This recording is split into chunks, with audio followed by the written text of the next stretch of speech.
If you are just tuning in, this is NBC Sheila Mac show here on KCAA Radio, the station that leaves no listener behind. I'm your host, Sheila Mac, and today I'd like to give you a special shout out and thank you to ChangeToothpaste.com. Toothpaste tablets, just like paste without the waste. So let me tell you a little bit more about Change Toothpaste and why I have decided to make the change myself. More than 900 million toothpaste tubes are entering our landfills and oceans every year on a global scale. Toothpaste tubes take over 500 years to break down and cannot be recycled. Like, I did not know that. That is crazy. Craziness. And that is why I'm making the change. So our sustainable toothpaste tablet removes the need for a tube altogether. Packaged in compostable pouches, they reduce your environmental footprint while giving you a clean, fresh brushing without any harsh chemicals. So Change Toothpaste tablets help you make a small change with a big environmental impact. Originally, this toothpaste was inspired by the care that our own kids show for our planet.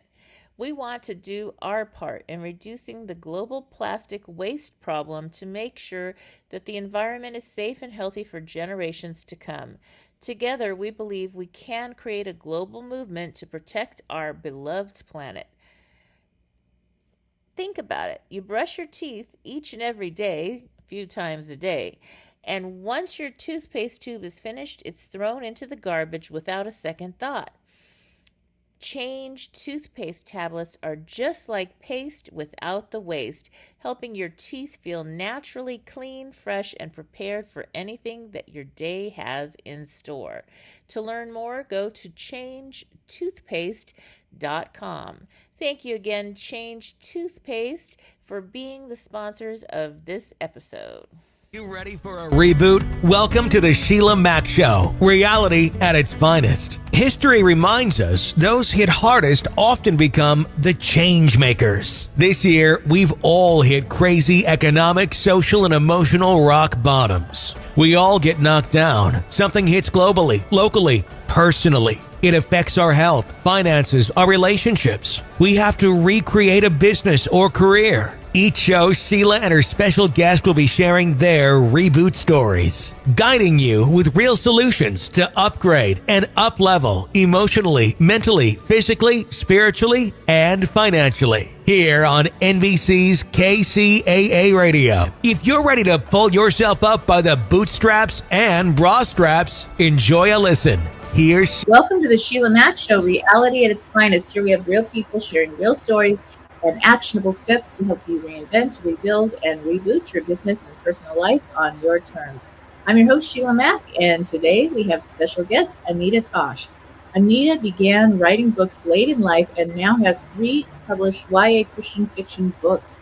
Anita is a wife, mother, and grandmother. She has taught the Bible to people from all ages, from preschool to seniors, including end-time Bible studies.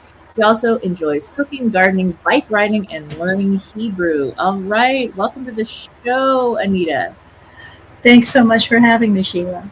All right, and I like to start off, this show is actually based on my new best-selling book, Bootstraps and Bra Straps, the formula to go from rock bottom back into action in any situation.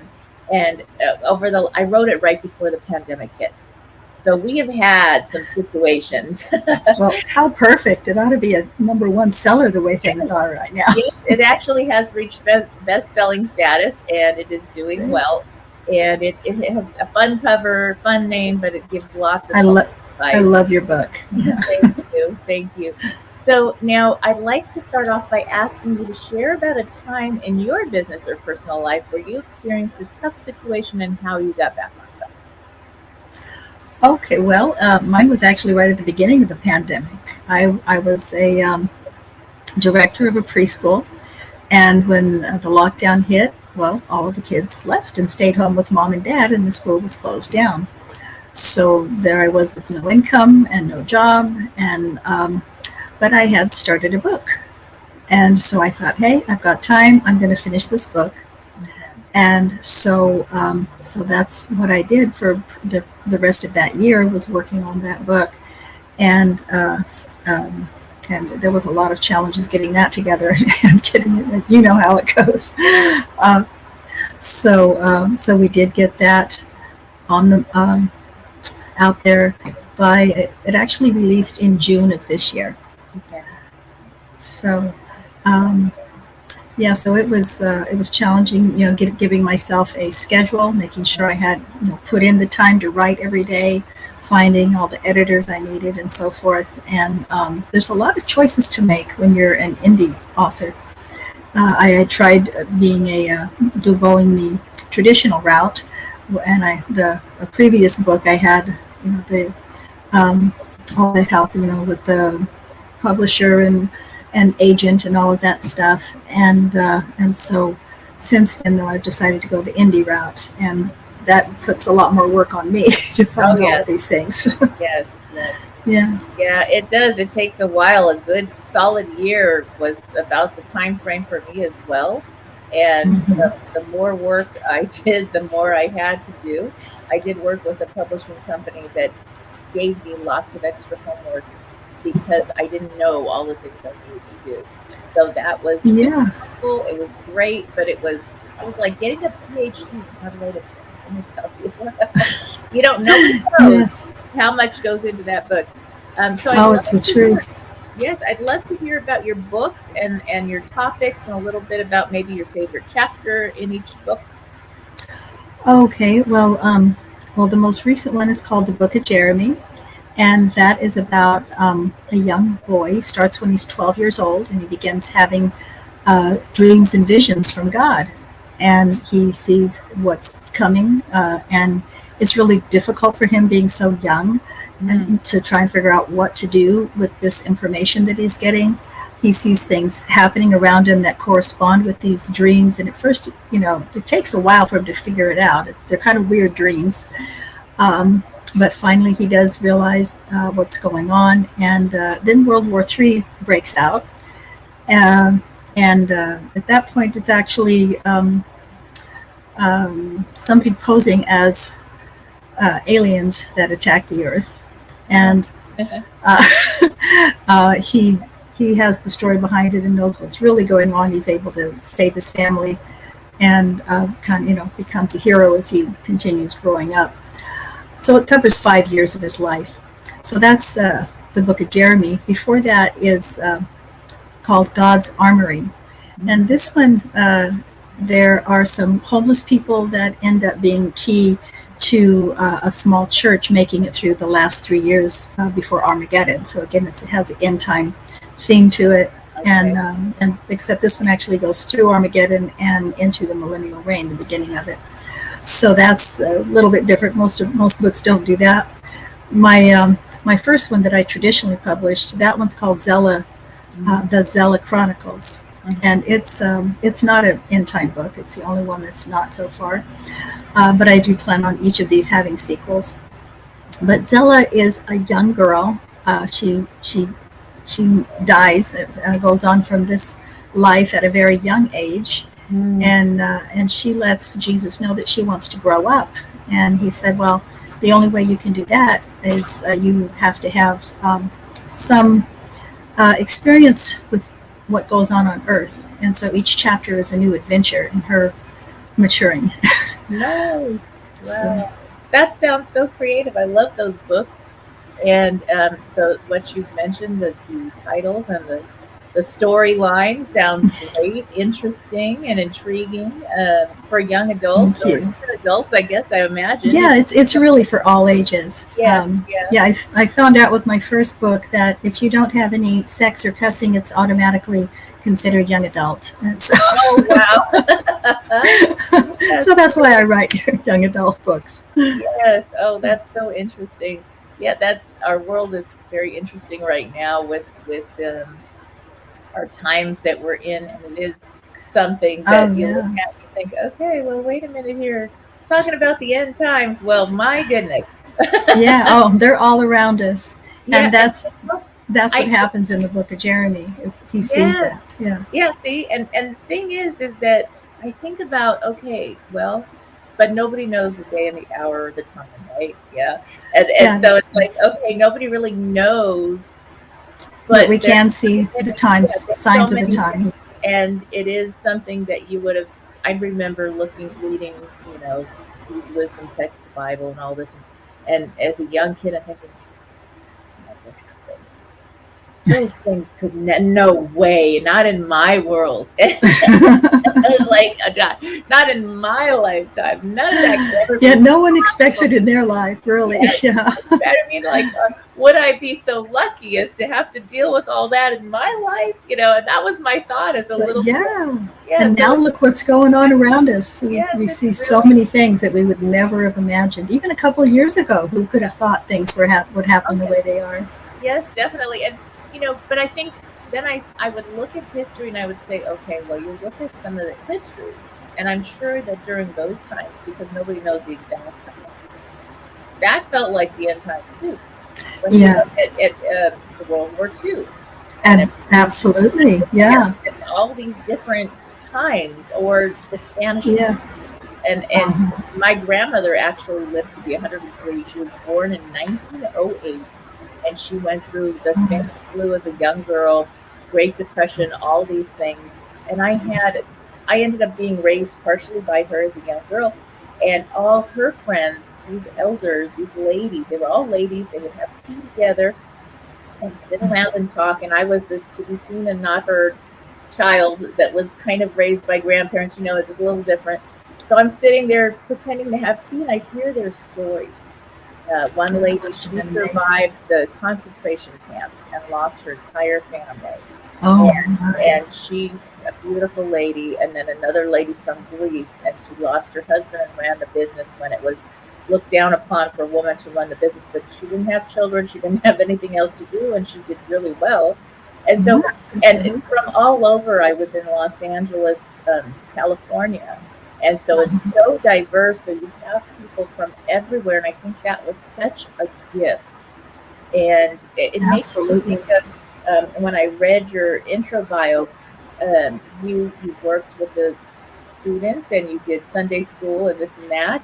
Mhm. And that was something that when I had my 6 children, I adopted three of my own. So this big, beautiful family. Oh, wonderful. I actually, I also ran gift stores at the time, starting with the first one. And so that's what provided for those children. And I hired 2 beautiful retired Sunday school teachers that I knew for like ever. And everybody in the That's great. community knew them. And they were my neighbors. Now, they did not need a job. They had nicer homes than I did. Their homes were like $2 or $3 million homes.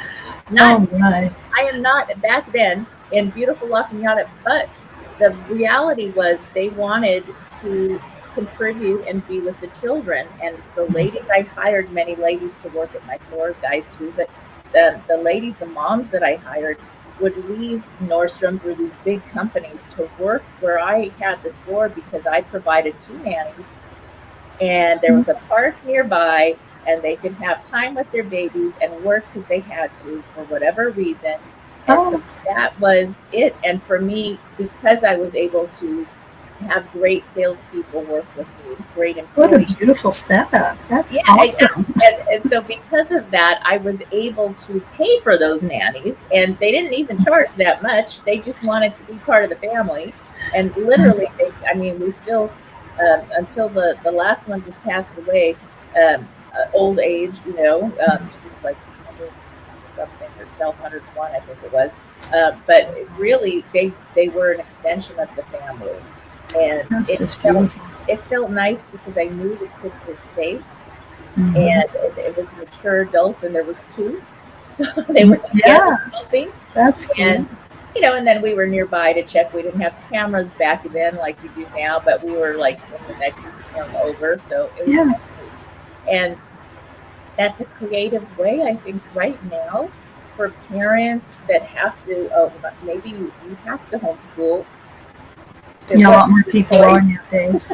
Yeah, and so that creative ways to work together with Sunday school teachers or teachers that are not working right now.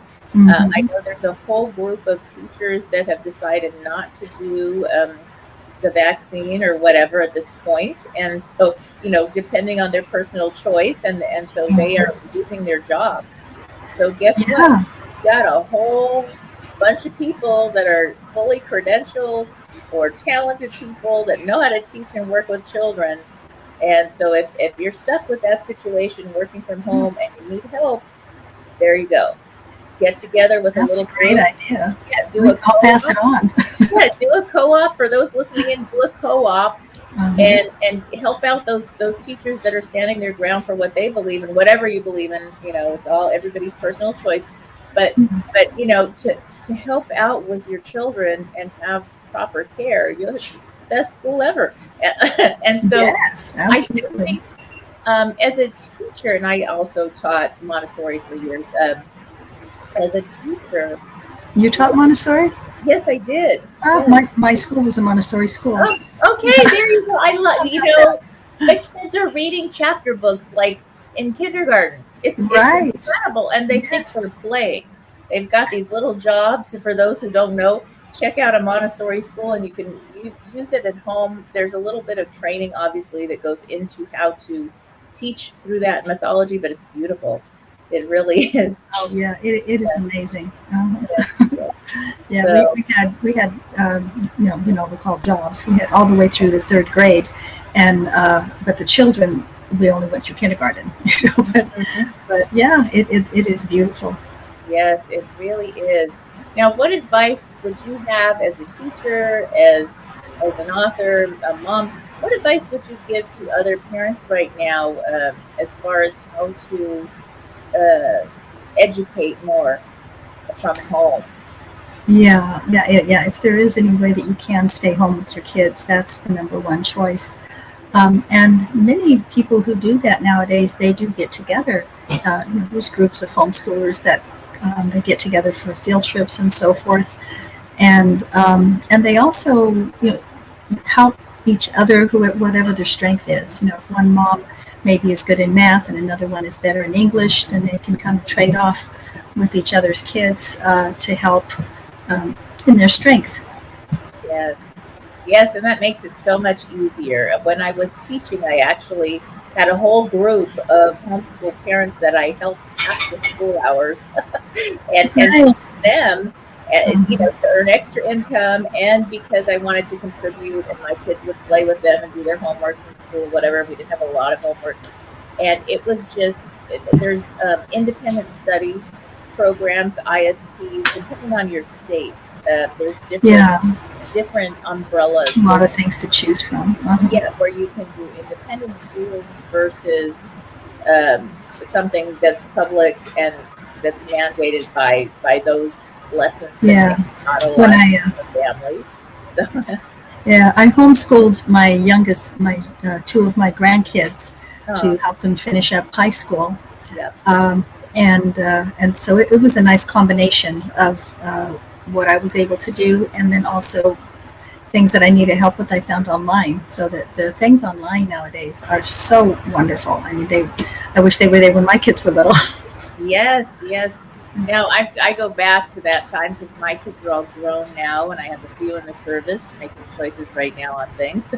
But so I this big family, and one of the things that I found with the high school students is my two youngest actually did CLEP tests, which is college entrance level exam tests.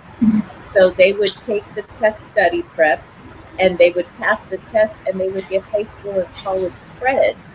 So by the time they Mm, went to college, they were halfway through or more, almost complete with their general ed. And that's a that great saved, plan. yeah, that saved the family a fortune.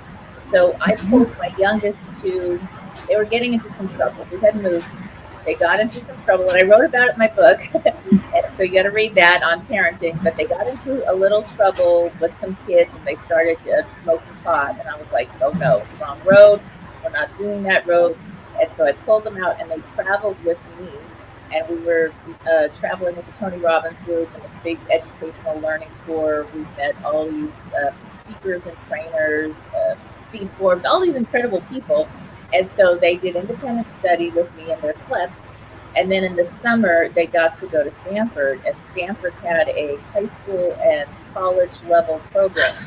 So they Wow, literally did the high school college level with other kids at the dorms in the summers and that's awesome. that experience, but then traveled the world with me and had that other experience. Traveling is an education in itself. Yes, and it really it kept them out of trouble a lot, and Mhm. it also gave us that family time that was so important. And at that stage, when are you going to be able to take some time off and travel the world? And now it's difficult to do. Obviously, it's not something I would say to do now, but you can. Yeah, traveling But is kind of a thing of the past at the moment. So, yes, and you know what? Now with all this going on, we are really glad we visited every place on our bucket list. And now for a short break to thank the sponsors of this episode. And I'd like to give a special thank you and shout out to Team Treehouse, Treehouse Online Coding Bootcamp. Are you ready to launch your new career in coding? Treehouse has one of the best and most affordable online classrooms for you. At Treehouse, we've rethought the learning process and built a proven system to get you the skills and knowledge you need to achieve your goals. When you're done with a course, you haven't just watched a video, you learned, practiced, and absorbed a concept. Or choose to build a portfolio, create a network, and land your dream job with our boot camp style tech degree program. Land a dev job this year. Whatever your goal, we'll get you there. Get 50% off your first month as a podcast listener through our special discount link, and that is https://teamtreehouse.com/sign up_code/podcorn courses. Now, you can find that information if you did not get that down at the link here on the show notes, as well as if you go to Sheila Mac Show on YouTube, you will find it under this episode, and you can also go directly to teamtreehouse.com to learn more about how to get started. wow. We literally went everywhere. And so that, like, okay, if we could never travel again, we're sorry about that. Because we have met friends all over the world that are still friends today through that experience. But we're okay because we got it off the list. So that's something about the message is right now we have opportunities to do things like be with our children more, Yes. be with our families more. And it feels maybe like, oh, this is a lot of work and it's a struggle. And how do I keep up the house and keep up my work? And now I've got the kids making a mess full time and kid stuff. And it's a lot of work. So Parenting is a lot of work. yes, so give yourself that permission to let things be okay. I think Absolutely. also involving the kids Yes. with helping around the house is not a bad thing.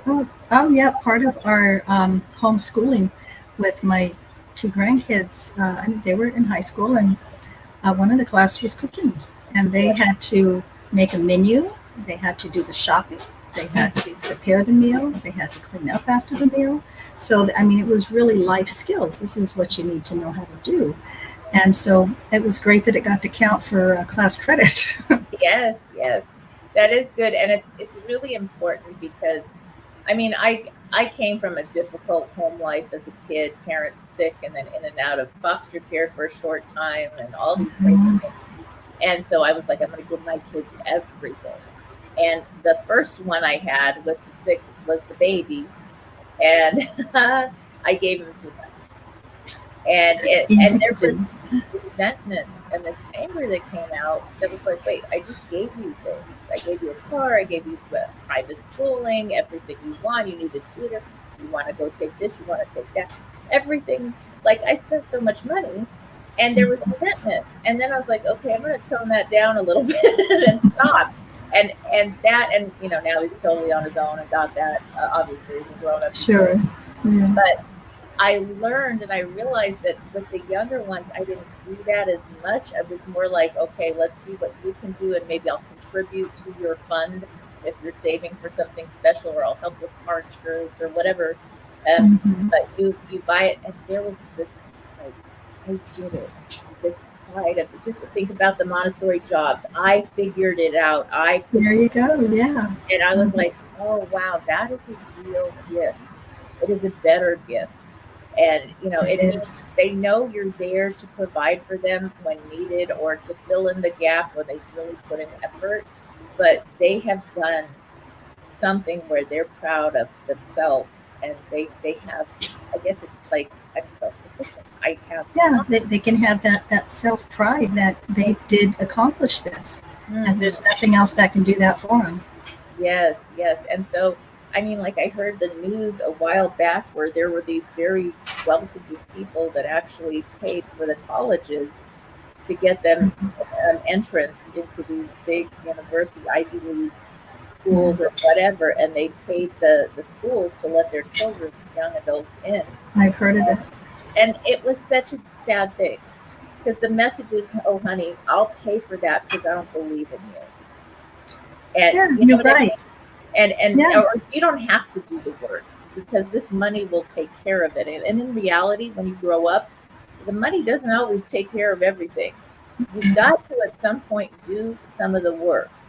And absolutely. so, even if that means you have to take the CLEP test, you have to, go to community college, fine. If that's what you have to do, it doesn't Mhm. mean, that doesn't um, give you this, like, you'll never have a good job or you'll never be successful. None of that. And it's really setting up a young person for failure if you do your homework for your kids, or if you send them to these Ivy League Yes. schools and they Yeah. cannot do the work, that they're going to fail, and it's going to be even more embarrassing and hard, or they'll go down that wrong road and get into something because they've given up. I Yeah, would pay and for they don't have tutoring. that self, self confidence that they need, Yeah, yeah. So, that they okay, would have gotten if they had done it exactly, themselves. exactly. Pay for tutoring. So they're learning. don't, Yeah. don't don't do the homework for them. I don't know if you've had that, where you had parents sometimes that actually did the homework assignment for the kids, and you could totally tell. I have known people that did Yeah, that. yeah. And see, the problem is, that's great, but it doesn't help anybody, especially the So child. true. And Yeah. I mean, I had one parent that I love them. We joke about it, but years ago, I the school that I worked at was near JPL, Jet Propulsion Lab, Pasadena, and Okay. so NASA, and the dad was a rocket scientist.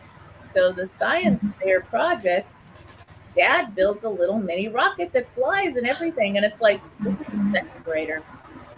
And we know this child. We know it wasn't him. But dad becomes A. It's those science projects that really tempt the parents to do it for the kid, because Yes, they want everyone to just be blown away by their brilliant child. yes, And like you said, that's not something a child that age would have done. yes. And we made, we laughed about it and joked about it, and he did a different assignment later that was his, and it was pretty cool. And he's Yeah, a brilliant, young, successful adult now. It's like you do catch up in areas. Me too. So, that's good. yeah, and it was a great way to kind of have that discussion in a fun, laughing way with the Mhm. parents, that they didn't realize. They thought it was what you're supposed to do. So that's so So important. after that, did the parents stop doing the child's Yes, work? they actually did. It was really a good Oh, yeah, catch. thank Uh, God. Now, I know for myself, I remember my youngest, I wasn't teaching at the school yet, but I had an elder care issue. I was taking care of that grandmother I mentioned, who got a little bit Mm, of dementia. In mm, her late 90s to hundreds, somewhere in there, she got a little touch of dementia. So she was living at our home, and she mhm. ran away often to go. She would go Um, to neighbors' houses, or she would go to the store nearby to take chocolate because they wanted her off sugar. And she would literally steal a Hershey bar, and then they could pay for it. And eventually, we placed her near our house, at a home, because that happened. yeah, But yeah. we would arrive late to the Montessori school a few times. Um, And oh, so yeah. this happened. where the principal, and we're good friends today still, called us in, the parents in, to the office Mhm. and said, this is what happened. We called your daughter in and we told her, why are you late? And this, now my daughter was in pre-K, and Mhm. my daughter said, do I look like I drive? Do I have a license? You're talking to the wrong person. Oh my goodness. She stopped her little foot, and I was like, okay, I get it. Oh. I get it. And they were laughing, and they said, so yeah, you're the one we're supposed to call into the office. And then when That's I explained hysterical. the grandma situation, and we did place her like the end of that week, they got it. Yeah. And yeah, so that was, but see, Yeah. children will tell you the truth. They will tell you like it is. They will Mhm. not lie. They won't sugarcoat it. They will tell you. And that's Oh. something, listen to what your children say and see what they're doing. A lot of the times, they Mhm. will act out what they're seeing either at school or through an adult or parent. And it might even be they're copying something you're doing and you're correcting them on it. And so, I've had children copy me that were in my class, mhm, and it is hysterical sometimes to see how we look to them.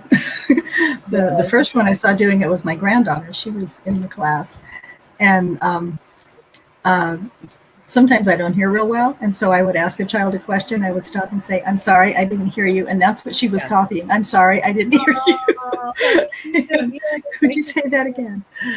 And yes. yeah, Uh, but there's so many other things they copy that yes, you yes. don't expect. I think one of the most important lessons, getting back to your books, is teaching your children discernment. And whatever faith practice you have at home is a beautiful thing to have, and to also teach that discernment, because when they go to school or when they go out into the world, they're going to get different opinions, and it even could be from your religious practice that somebody's not aligned in there, and this happens Oh throughout. yeah, And yeah. and to Everyone's have human. it, wait a minute, I need to have discernment and put this through my value system, my filter, and I That can be a hard decide one. now, this is the time where our young people, because they're home with family, they're getting filled with the family values, and that filter is becoming so strong. So That these, our future leaders are really learning so much. And they're learning yes, patience. They're learning, okay, there's all these changes. How can I be happy through all these crazy times? yeah, What can I focus yeah. on? How to And adjust to it. okay, the news or the leaders, they're saying things that maybe not aligned. So, that doesn't mean to disrespect anyone, but that means to make sure you check your values. And that's really Mhm. important. And then bringing good reading, good movies, good things home for your children or young adults at home. It makes Yes. a difference. Our environment. I mean, Mhm. like, I have music that I play. I do the big screen TV, but it's all beautiful music, and people come in and they're like, "Oh, I feel so relaxed in your house." It's like, yeah, because it's an environment. It's That's right. you feel at home, you feel welcome. It's not perfect, but it's very It's loving comfortable. and it's comfortable, and people want to stay, and it's great. And it's that, because that's the energy I want to feel in my home. And even Absolutely. in my Yeah. car, it's even in the car, Yeah. everywhere you Uh-huh. go. And when you fuel yourself with what you want, with positive, instead of watching the news. I literally had to take a news diet. I still, Good for you. I keep in Yeah. track on track with things, but I'm not watching for hours. And and Yeah. Yeah. because you can get upset, or you can get very Yeah. overly, You have to limit it. It can be overwhelming. And especially now. yes, Yes. especially now. Absolutely. And for Yeah. those children that are going to be reading your great books, um, those books are so important to do the reading instead of watching that news or some kind of Mhm. movie that's not aligned with your values, because that Yeah. brings it into the house. And with they already are getting so much of what's going on, just being on this planet, you're going to get it. You're going to hear it from a neighbor. You're going to hear it Oh, from yeah. talking, a phone call, whatever, they are going to hear it and know. They Hmm. don't need more. They need the parents, whoever's leading that home, teachers leading the school, to come in with even more calmness and focus and connection to them than before, because it's holding them steady and making them feel safe. There's something so important about feeling safe when Yes. they're growing up, especially, that it just gives them a peace so they can learn, so they can study and Right. grow and feel calm during Mm. crazy times. So that's really important. It Uh, sure is. Yeah, yeah, and I like what you said about the family having more time together. You know that even though there are the lockdowns and things like that happening, that is one of the plus things that families have been able to have more time together. yes. And like when our children were growing up, we had a family time every night where we would read some Bible, we would read another book like Ellen Montgomery or something like that. That was just it's uplifting and it makes you feel good when you read it.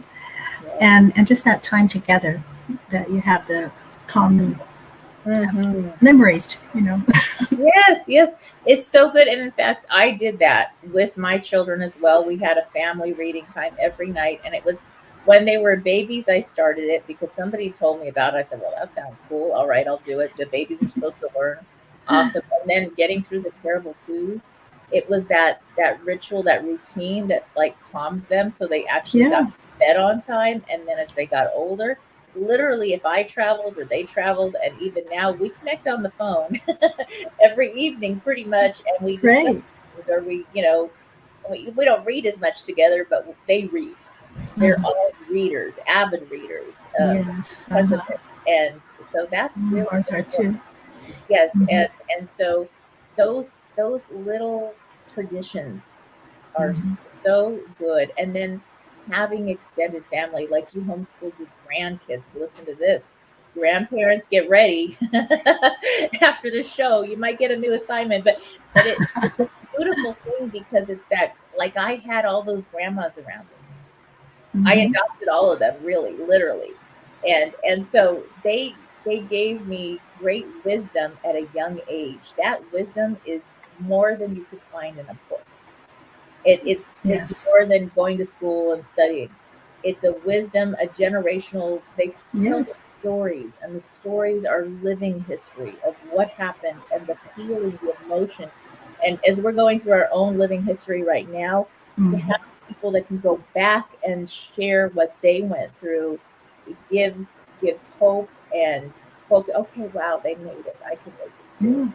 Yeah. You know, Yeah, it was interesting the other day. My oldest granddaughter, she's in college, mhm. and she had an assignment to interview somebody my age, uh, and then to compare what my life was growing up to nowadays and what the difference is.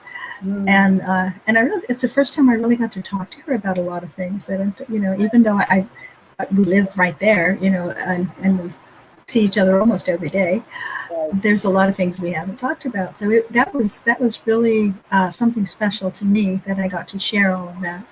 And it's good to hear you mention how beneficial it was for you. Yes. Something we don't see as much nowadays. No, and Uh, I mean, I intentionally hired those ladies that were my nannies and close friends and family, actually, because I adopted them too, right? But those, mhm, those ladies had such wisdom, and their stories were incredible. Their vocabulary was so rich, and their experiences. And mhm. so I wanted my children to have what I had in that respect because I knew it helped me so much. It's It gave wonderful that you realize the benefit. Mm. Yes, and it was really one of the best investments I made as far as that goes, to just do that. So yeah, and there's grandparents and people out there that are would love to be part of the family, be part of some type of connecting with Mhm. your family, having a dinner together, sharing their stories. Yeah, Would love it, and it would bless everyone. So definitely, yeah. definitely. So now I'd love to hear a little bit more about your books. So your latest one is out now. Are you making it? You are making a series, so more are on the way. Right, more on the way. So there's in Jeremy, the book of Jeremy, he had a rather large family. For now, it actually about the size of yours. He had four sisters and one brother.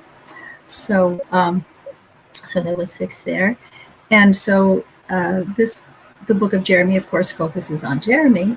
Well, the next ones to come is going to be taking place during the same time, but it will be focused on other family members. You know, his each book will be, one will be for each sister and for his brother. Oh, good. I love that. That's so And important. And it's uh, interesting.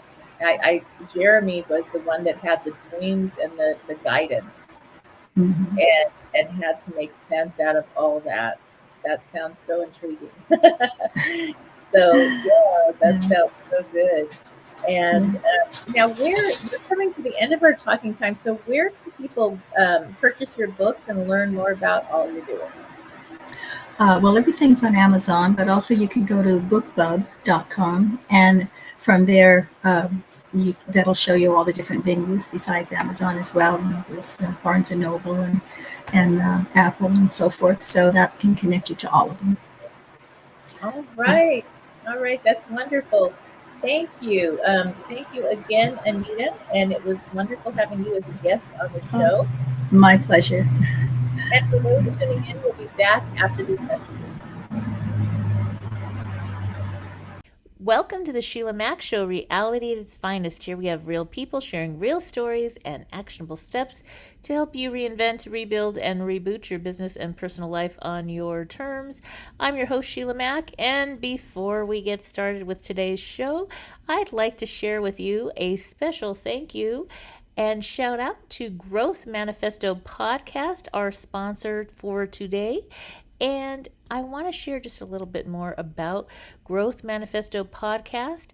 It is one of Australia's leading business, marketing, tech, and entrepreneurship podcasts. They help their audience of entrepreneurs, business leaders, and those aspiring for personal and professional growth by bringing some of the most accomplished people in their fields to appear on the show and share the thinking and methodology that drove their own success. So at the Growth Manifesto podcast, they've interviewed people such as Seth Godin, Jay Abraham, Liz Wiseman, Vern Harnish, Jordan Belford, Bev Burgess, Roger Martin, and Tim Draper, to name a few. I took a listen to their recent episode with one of my favorite mentors, Jay Abraham. And if you don't know about Jay, he is the CEO and founder of the Jay Abraham Group, and Jay is a marketing legend that has helped more than 10,000 clients in more than 1,000 industries solve complex problems and drive significant growth through a different way of thinking. His clients include people like Tony Robbins and many more. So if you are a like-minded business leader looking for growth, then tune in to Growth Manifesto Podcast. You can subscribe to them on Apple Podcasts, and also they have a YouTube channel to subscribe to, or go to their website at www.growthmanifestopodcast.com. All right, and now it's time for the show. Dear Sheila, I love my job, great company, and love what I'm doing, but I have a very narcissistic director. He takes pleasure in ridiculing his team individually or in a group, and is not honest with reporting occurrences to upper management. Our team has been working diligently with extra documentation to protect our positions, which adds a great deal of time to our daily tasks. Aside from going to human resources, transferring departments, or separating from the organization, do you have any thoughts on how I may deal with this type of personality as I want to remain and grow with the company? Signed, Bullied in the Workplace. Dear Bullied at the Workplace, well, it sounds like you have a great company and you're very happy with working there. And the only problem is you feel like you possibly have a narcissist or a boss that has these narcissistic tendencies. Now, that could very well be true. And there are people that actually have that situation, which is a mental disorder, and it's very hard to help. On the other hand, it may be that your boss doesn't even realize that what they're doing is actually hurting the team and the group. So it may be a good thing to talk with someone, maybe even your boss or somebody in the upper management, instead of having this walking on eggshells and concerned about long hours and this and that that you're dealing with now. You know, we spend more hours at work than we do at home a lot of the time. And it could be that that manager just doesn't have leadership skills or needs different training or is not aware of what's going on or how everybody feels about his management style. So I would start with a conversation, and it may be a conversation where you get together and talk about different ways that things can be approached, or maybe give some different examples in one way or another because you want to stay. And then if things don't work out, I would continue to look at other options for the future just in case. Because the one thing is, your talent and skills goes wherever you go. And if you have somebody that truly isn't going to change and upper management wouldn't listen, that's when you would need to move on. But until you get to that point, you know, if somebody truly does have this disorder, they would not listen and they will not change.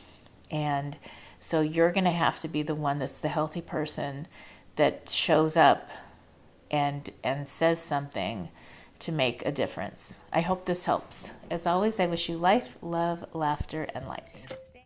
You need a guide to show you how we get through a situation like this, to give you resources and to help you get out of the emotional pea soup fog of dealing with a crisis and the resulting fallout. I've been there, and I'm here to help you. Out of the fog. If you weren't emotionally bound up in your situation, you would have more clarity. You would be able to see your best options for dealing with whatever comes up. If the version of yourself who has already walked through this rock bottom and come out the other end could go back in time and give you, the you right now, some advice, what would she say? Would she tell you to slow down, to stop rushing, that you don't have to have all the answers today? Would the future you recommend not making any major decisions without reviewing them first, particularly while you're still in the fog? Would she tell you that normal is going to look different for a while, but that you will feel normal again? In case we haven't invented time travel by the time you read this book, I'm here to tell you all of the above. I developed the Boots formula to help you learn to make choices, have a life shift, and make great things happen based on your individual values and best life vision. A change is going to happen, and it's worth it. There's a stage where it feels like everyone in your life is picking at you. Life itself may seem like it's trying its best to stop you from doing whatever you want to do. All you hear is, "That's a stupid idea," and "That's never going to work," and "Who do you think you are?" One of the hardest things for people to do is to realign and possibly walk away from anything and anyone that conflicts with their value systems. But you are going to discover that power within yourself. Through the activities and examples in this book, you will discover your true north and will be able to easily do what is needed to move forward with your life. Anything that hurts you, that doesn't resonate for you, that fights against what you want and believe in, you are going to give it the boot.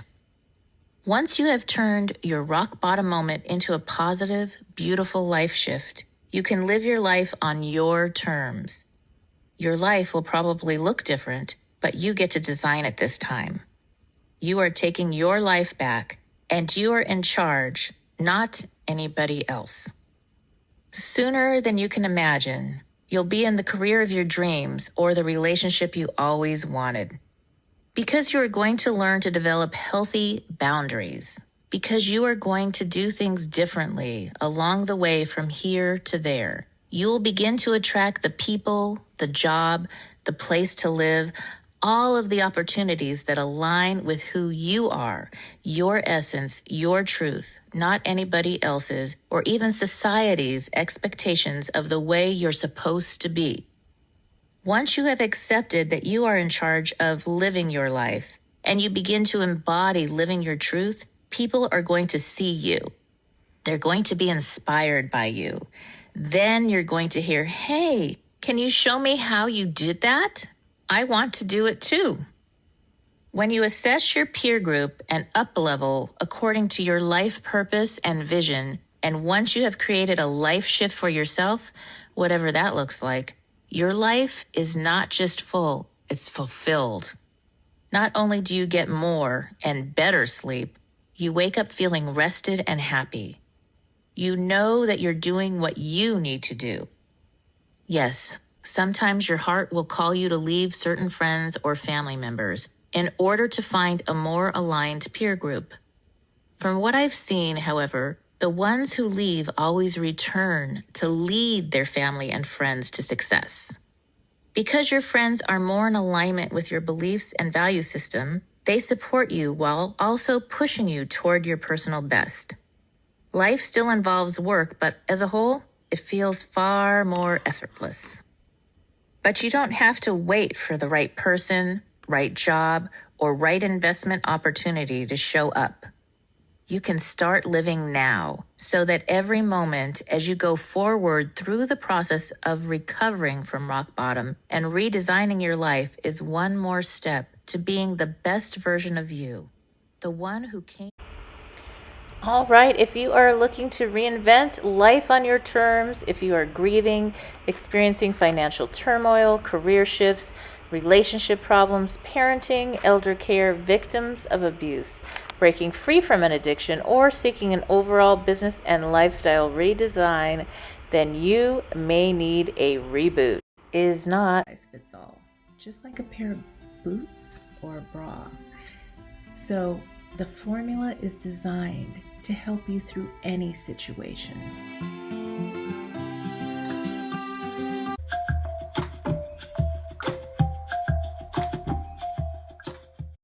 If you are just tuning in, this is NBC's Sheila Mac Show here on KCAA Radio, the station that leaves no listener behind.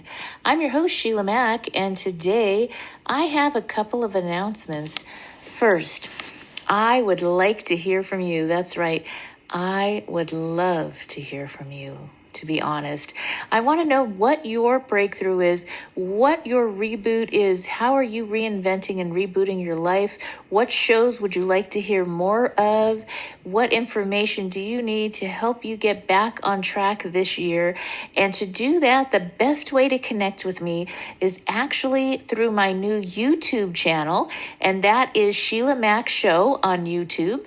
And there you can see past recordings, and you can also see other information and shares that I have. And I would love for you to share in the comments there what you're needing more of and what you're rebooting this year and how we can help you get back on track. giving you some homework. Grab a copy of my bestseller, Bootstraps and Bra Straps, to learn the formula to go from rock bottom and back into action in any situation.